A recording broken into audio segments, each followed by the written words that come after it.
Esto. La relevancia del tema radica en que en las décadas anteriores los estudios de género no se encontraban orientados hacia las masculinidades, hacia la expresión de género masculina, de niños, adolescentes, hombres, y en las últimas décadas el estudio de género ha tenido un crecimiento rápido que se ha enfocado más hacia este tema, lo que habla del interés público que se tiene hacia el estudio de las masculinidades y de las nuevas formas de expresar la masculinidad. Para esto tenemos que partir hablando de género. Connell, una de las autoras, socióloga australiana, en las que más se basó el autor del artículo, sugiere ver el género desde un punto de vista dimensional. Esto por la complejidad del concepto. Ella trata de ver al género como un espectro, no solamente de manera binaria, dado que el género se encuentra en un punto en donde la biología no determina lo social. Ve el género como una estructura de práctica social, no solamente de forma individual de cómo lo expresa la persona, sino que parte y se configura a partir de estructuras sociales, de estructuras culturales. Lo define como una forma en la que se organiza la sociedad y a su vez también influye en cómo se va construyendo la identidad de género en nuevos individuos. La autora ve el área reproductiva como influencia a la expresión de género a través de las relaciones de poder, de la distribución de poderes, de roles, de recursos, esto basado en la diferencia entre los cuerpos que determinan la organización de la sociedad. Seguimos con la visión del área reproductiva como una arena y no solamente como una base biológica, dado que la reproducción humana no se reduce simplemente a la biología, sino también al espacio social, en donde las relaciones y las prácticas reproductivas tienen que ver con la cultura en la que se vive, las relaciones de poder, y se encuentra influenciada por las estructuras de género. La experiencia reproductiva se moldea y se adapta a las normas sociales y a los roles de género. La configuración de género, siguiendo, se refiere a las prácticas, a las relaciones y a las estructuras que culminan en la experiencia de género, es decir, el cómo se configura la expresión del género y cómo se manifiesta en las esferas sociales como lo son la vida diaria, la cultura de la sociedad en la que se vive, las ideologías, el poder y las instituciones como lo son la escuela, el Estado. Y dentro de la configuración de género encontramos a los proyectos de género, que son acciones, movimientos, esfuerzos que se dedican a desafiar o a mantener los roles de género establecidos en una sociedad. Para continuar, ya hablamos de que la biología no necesariamente influye a la parte social, pero sí es importante hablar de la neurobiología de la masculinidad, dado que esta no solamente se define por aspectos socioculturales, tiene también bases biológicas que influencian lo que posteriormente se conocerá como comportamiento masculino en aspectos de respuesta al estrés, agresión, competencia entre hombres, y esto puede estar vinculado a factores hormonales y factores cerebrales. Algunos estudios han concluido que hay pequeñas diferencias en la estructura cerebral masculina y femenina en áreas relacionadas con la cognición espacial, con la navegación, con la propiocepción visoespacial. La parte de las hormonas masculinas es importante, siendo la testosterona la principal hormona asociada con la masculinidad, que juega un papel crucial en la expresión de caracteres sexuales secundarios. Finalmente, el desarrollo prenatal también influye en lo que posteriormente, cuando ese feto se desarrolle, expresará masculinidad, dado que exposición a ciertas hormonas sexuales durante el periodo prenatal puede influir en estas características. Y pasando a la parte social de la masculinidad, Kaufman, otro de los autores en los que se basó el autor del artículo, define la masculinidad como un concepto que solamente tiene sentido a su contraparte, feminidad. Entonces, solamente lo define como masculinidad o no masculinidad. Él habla de que las culturas que no tratan a los hombres y a las mujeres con un carácter polarizado, distinto a priori, no tienen un concepto de masculinidad con el sentido que se tiene en la cultura moderna occidental. Connell, autora que ya mencionamos, habla de la masculinidad en cuanto a los procesos y relaciones en cómo se vive la vida de género de las personas que se identifican como masculinas contra un concepto fijo. Sugiere ver la masculinidad en cuanto a sus relaciones de género, las prácticas que se tienen y los efectos que tienen estas prácticas en el poder, en la personalidad, en la cultura en la que se vive y en la experiencia corporal, por supuesto. Kaufman, de nuevo, habla de que la concepción de masculinidad como hoy se entiende es relativamente reciente, tiene pocos cientos de años, y las definiciones de esta dependen de la cultura predominante en la que se encuentre y también de diferentes perspectivas en las que se puede estudiar la masculinidad. Él sugiere 4, siendo la primera las perspectivas esencialistas de masculinidad, que atañen ciertas características que son inherentes para ser hombre, como estereotípicamente la fortaleza física, la agresividad, racionalidad. Este tipo de perspectivas atañen ciertos rasgos y roles que tradicionalmente se asocian a la masculinidad de manera innata y, por supuesto, no considera la influencia del entorno o la cultura en la formación de la identidad de género de la masculinidad. Las perspectivas normativas, como lo dice su nombre, parten de la norma, de lo que se considera lo que debe ser un hombre a través de normas y expectativas culturales y sociales. Roles específicos de género, comportamientos que son, entre comillas, aceptables y características que son, entre comillas, adecuadas para ser hombre. Por otro lado, las perspectivas positivistas de la masculinidad se basan en la observación de las características del comportamiento masculino. Buscan identificar patrones de comportamiento, características únicas que se asocian a la masculinidad y roles asociados a través de encuestas, escalas de medición, análisis, lo cual, por supuesto, también tiene limitaciones al caer en categorías. Y finalmente las perspectivas simbólicas, que a través de signos y símbolos de comunicación, como a través de medios masivos, se contribuye a la construcción y percepción de masculinidad en determinada cultura. Vestimentas, gestos, representaciones mediáticas de lo que es ser hombre. Por supuesto que el ver la masculinidad a través de estas perspectivas cae en el concepto de masculinidad hegemónica, definida por la socióloga australiana Connell. Primero hay que definir la hegemonía como una dinámica social, una dinámica cultural en la que un solo grupo toma y mantiene la posición que domina la sociedad, las instituciones, el poder. Entonces, la masculinidad hegemónica es la forma dominante, la forma aceptada de ser hombre en una determinada sociedad. Esto lleva a jerarquía, dado que los hombres que no manifiestan esta forma de masculinidad, o las mujeres, no pueden tener el poder y estatus superiores que tienen los hombres hegemónicos.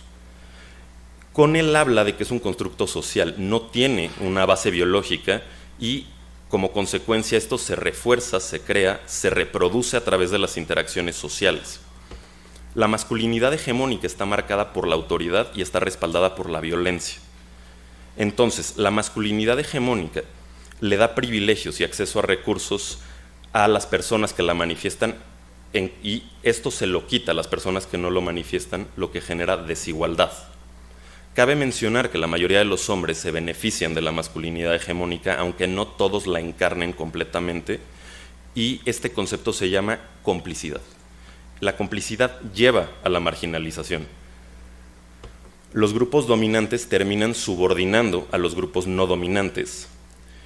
Y en una sociedad dominada por hombres, esto termina en que los hombres van a tener privilegios en comparación con las mujeres, como lo son la libertad para transitar por las calles de noche, la evasión del trabajo no remunerado, del cuidado de los hijos, en promedio el llegar a tener salarios más altos y más acceso a puestos de poder. Y hay que mencionar que el privilegio, al no ser algo biológico, al ser algo social, no se explica por sí mismo porque se retroalimenta de forma bilateral. El privilegio genera marginalización y complicidad y esto sigue reforzando al privilegio. La masculinidad hegemónica es similar a un concepto que se menciona en el artículo, que es el mandato masculino, definido por Rita Segato, que es una construcción social y cultural con expectativas y normas rígidas que definen lo que significa ser un hombre en la sociedad. Las expectativas que se tienen influyen en las dinámicas de poder y en la violencia de género. ¿Por qué? Porque las dinámicas de poder entre hombres y mujeres generan desigualdad de género a través del mandato masculino violento. La violencia de género impone roles muy rígidos de masculinidad que llevan al hombre a la dominación, control y agresión hacia las mujeres, y tiene consecuencias como la desigualdad, impacto en la salud mental de los hombres y la violencia masculina. Definida por Kaufman a través de una tríada, la violencia masculina no solamente se refiere a la violencia que ejerce el individuo, sino a la manifestación ritualizada de violencia que refleja las relaciones de poder en la sociedad. Es una violencia estructural de una sociedad que, definida por Kaufman, la sociedad que perpetúa la violencia masculina es una sociedad jerárquica, una sociedad autoritaria, sexista, clasista, militarista.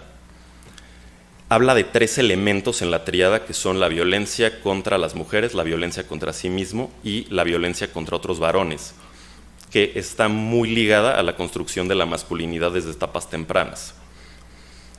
Esta relación influye en las dinámicas de poder de la sociedad y sigue retroalimentando de igual manera a la tríada masculina, iniciando con la violencia contra las mujeres, que es la forma más común de violencia directa que identifica la mayoría de los adultos en sus vidas.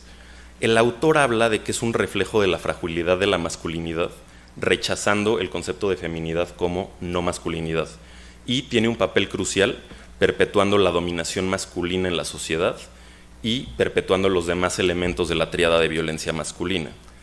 La violencia contra otros varones se manifiesta a través de exhibiciones ritualizadas de violencia que todos hemos visto, a través de forma muy evidente en peleas, violaciones masivas en prisiones, ataques contra las minorías y formas más sutiles de violencia como lo son los menosprecios verbales, la competencia constante en el ámbito académico, en el ámbito empresarial, la devaluación constante, y esto culmina en que la mayoría de los hombres se sienten violentados por otros hombres en sus vidas y los pueden ver como potenciales humilladores.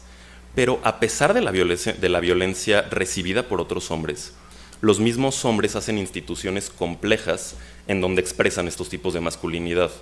Estos en forma de clubes, de pandillas, equipos, grupos de WhatsApp, en donde refugian esta masculinidad y se puede expresar. Y a través de estos grupos dan lógica a la agresión excesiva que manifiestan y ven el uso de la fuerza como un medio de ocultar y expresar las emociones, lo que nos lleva al tercer punto, que es la violencia contra uno mismo. A través de la negación constante de la feminidad, de la no masculinidad y de todas las emociones que se asocian con el concepto, los hombres bloquean las vías saludables de descarga emocional y reducen toda la gama de emociones humanas a solamente la ira y hostilidad como emociones aceptables para manifestar por un hombre. Esto genera tensión entre el ser masculino y el ideal impuesto por la cultura en masculinidad arraigada y genera inseguridades. ¿Por qué? Porque las normas de masculinidad pueden desalentar a la expresión emocional.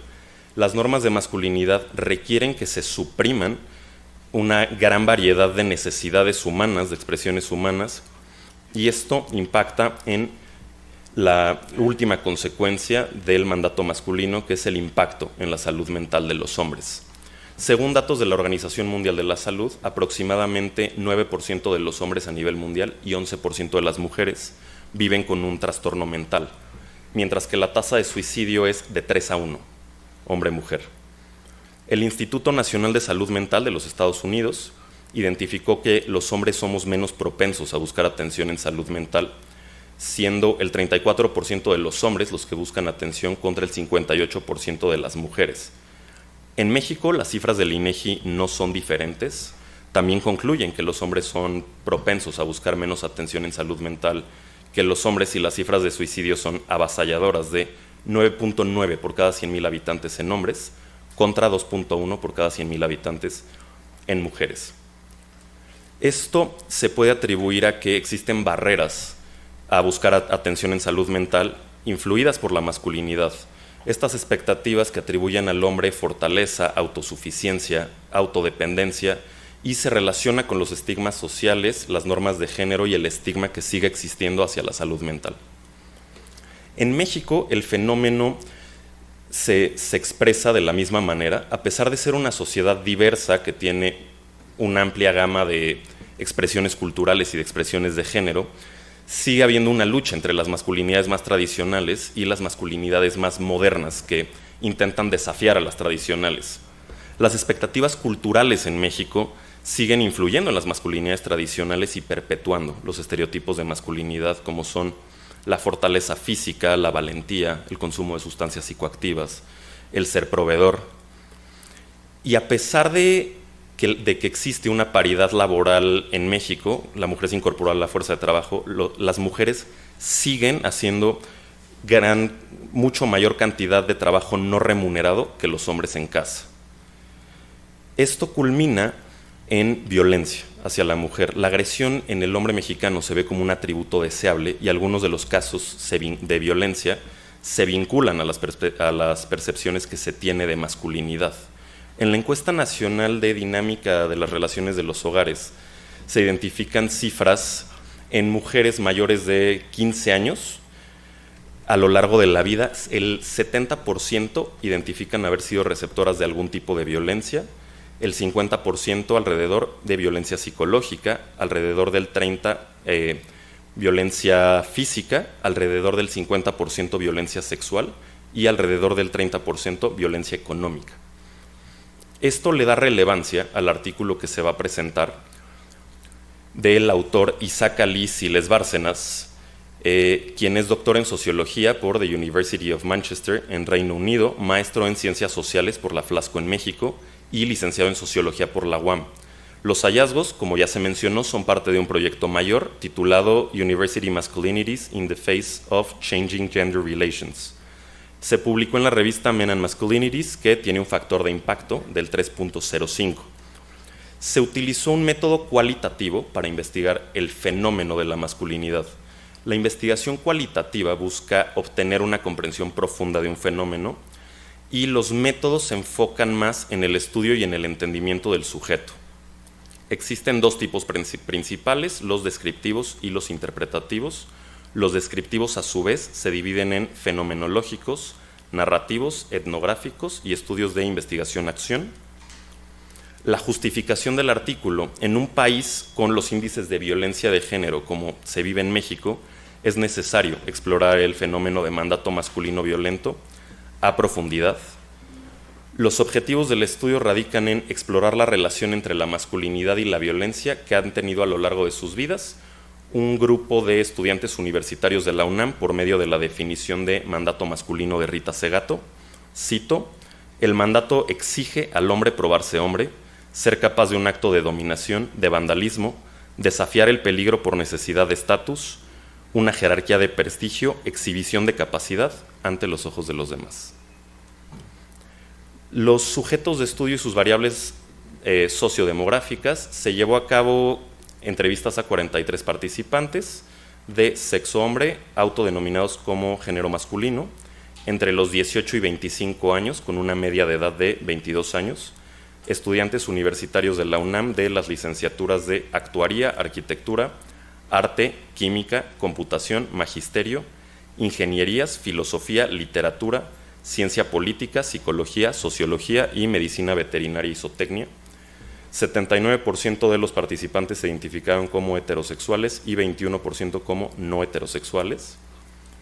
Se realizó muestreo a conveniencia del investigador, se envió correo electrónico a 9 facultades y durante 5 meses 47 participantes respondieron al llamado y se realizaron 43 entrevistas en total, utilizando seudónimos para proteger la identidad de los participantes.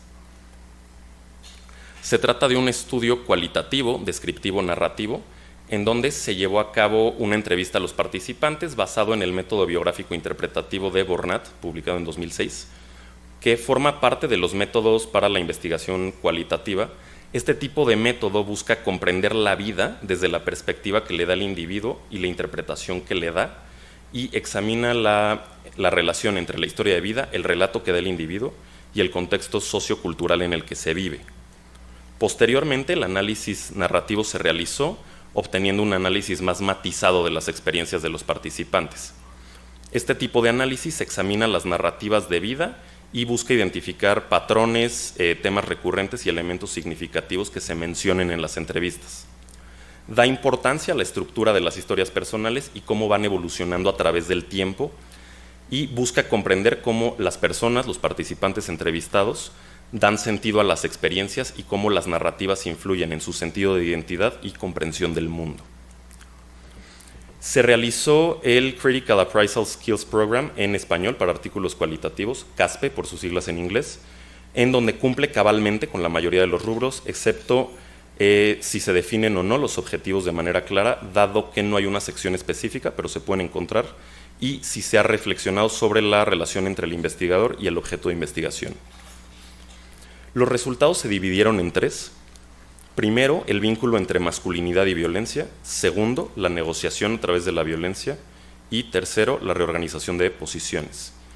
En el primer punto se encontró que la violencia estuvo estrechamente relacionada con la masculinidad desde etapas muy tempranas de vida de los participantes, en donde el contexto escolar fue muy importante, en especial en áreas desfavorecidas de la ciudad. Muchos de los participantes hablaron de experiencias tempranas con la violencia y la masculinidad relacionadas con el acoso escolar, y algunos compartieron y admitieron comportamientos violentos propios hacia algunos de sus compañeros. La violencia en los participantes se percibió como una manera de establecer y de mantener una jerarquía de masculinidades. Los participantes identificaron diversos grados de violencia escolar y los identificaron como casi necesarios para poder mantener una buena posición en la jerarquía ante los desafíos que se hacían a su masculinidad. Y los participantes legitimizaron la violencia cuando ellos la veían como autodefensa. Esto lo vemos con el ejemplo, por ejemplo, de Manuel, uno de los participantes que se citó en el artículo. Cito: yo no lo llamaría bullying porque yo también molestaba a los demás, pero definitivamente me lastimaban cuando me molestaban. O el ejemplo de Edgar, cito: yo viví acoso escolar desde pequeño, pero se volvió peor en mi adolescencia. Los niños populares jugaban al fútbol y yo no.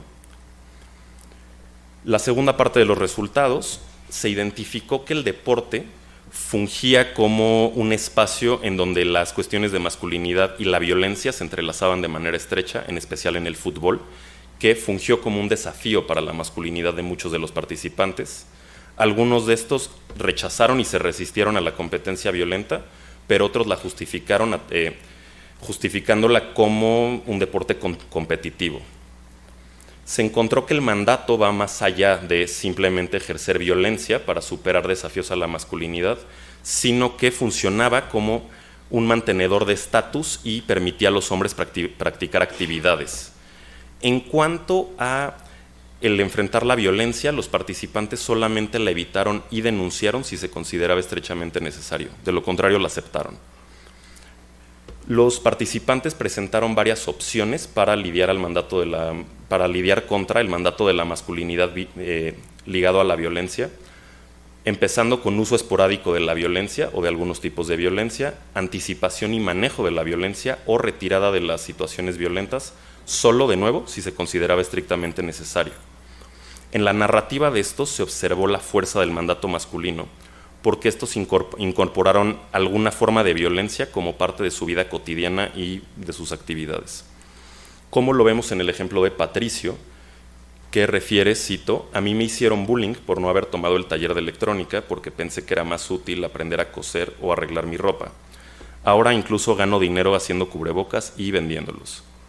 O Víctor, que tenía más amistades femeninas, que dice, y cito: todos los chicos estaban metidos en el fútbol y Yu-Gi-Oh! Y a mí realmente no me gustaba ninguno de los dos. Además, me gustaba música diferente que a ellos. Mis amigas lo entendían y no me molestaban por lo que me gustaba o no. Finalmente, la reorganización de posiciones, en donde algunos de los participantes aceptaron una nueva agenda de masculinidad y otros optaron por mantener las masculinidades tradicionales. Es importante mencionar que desde aproximadamente 2015 la Universidad Nacional Autónoma de México tomó cartas en el asunto sobre la violencia masculina y la violencia sexual que afecta especialmente a las mujeres, y algunos de los participantes percibieron que las demandas feministas quitaban relevancia a los problemas, probablemente por resistencia al cambio, mientras que otros aceptaron nuevas formas de masculinidad y rechazaron la violencia tradicional asociada al machismo. Muchos hombres además desarrollaron una comprensión completa del discurso feminista con mujeres que se identificaban como feministas y participaban activamente en la movilización. Estos participantes se encontraron abiertos a escuchar. Y vemos dos casos contrarios, el de Gabriel y el de Óscar. Gabriel dice, y cito: creo que el género femenino ha sido privilegiado en la UNAM. Quiero decir, amo y respeto a las mujeres. No deberían de ser tocadas ni siquiera con el pétalo de una rosa. Pero ahora todo gira en torno a las mujeres. Cualquier cosa que una mujer se diga se toma como verdad solo porque es mujer, incluso más válido que los hechos. contra el caso de Oscar, que refiere, y cito, sé que como hombre tengo privilegios de muchas maneras, así que trato de utilizar este privilegio para hacer el bien y dar voz y visibilidad a las personas que lo necesitan. Las conclusiones del artículo. En el análisis de narrativas de los estudiantes entrevistados se pudo identificar el mandato de masculinidad violenta a lo largo de sus vidas y en la actualidad, en su día a día. Existe una masculinidad hegemónica nacional que no se puede negar. Se identificó el mandato de violencia masculina como perpetuador de las conductas violentas y el mantenimiento de la propia masculinidad. Algunos de los participantes validaron el mandato de la violencia, mientras que otros lo rechazaron y cuestionaron. Se identificó ambivalencia hacia posturas igualitarias con respecto a hombres y mujeres en el espacio universitario. Se identificó que algunos de los estudiantes entrevistados mostraron incomodidad por estar sometidos al mandato de masculinidad al expresarse hacia el género femenino, y se sugiere la necesidad de la inclusión de los hombres en el discurso feminista para que contribuyan al cambio y reformas en ese mismo sentido. Las debilidades del artículo específicamente se realizan en población universitaria, que tienen por lo menos bachillerato terminado, que es un nivel educativo más alto que el promedio nacional. Es una muestra pequeña que no representa el universo de estudio de la Universidad Nacional Autónoma de México, y es una población limitada a adultos jóvenes de entre 18 y 25 años, que no evalúa otra generación y no se puede ver una brecha generacional.